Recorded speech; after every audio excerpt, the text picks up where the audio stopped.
నువ్వు ఒక్కడివే చేయలేదు. నువ్వు ఒక్క సంతకం చేశావంటే నువ్వు ప్రశాంతంగా ఉంటావు, నీ ఊరు చల్లగా ఉంటది. అర్థమైందా? ఎవరమ్మా వాళ్ళు? ఊళ్ళో ఉండే ఒక స్కూల్ని ఒకడు కబ్జా చేశాడు బాబు. ఎన్నో సంవత్సరాల ఆయన కృషి ఆ స్కూల్. నా కొడుకు ప్రాణం ఆ స్కూల్. ఈ రోజు ఆ స్కూల్ పోతుందని ఆయన కుమిలిపోతున్నారు. జడ్జ్ అయ్యుండి కూడా ఆ బల్లా గౌడ నకిలీ పేపర్స్ ముందు గెలవలేకపోయారు.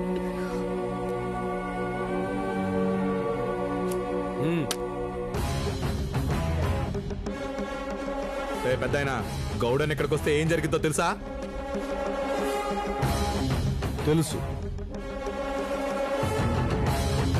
సార్. ఒకసారి వీళ్ళతో నేను మాట్లాడచ్చా? ఏం మాట్లాడతావు? ఇక్కడ పెట్టే సంతకం అక్కడికి వచ్చే పెడతాం. కుదిరితే బల్లా గారిని కన్విన్స్ చేయడానికి ట్రై చేస్తాం, లేదంటే ఇంక అక్కడే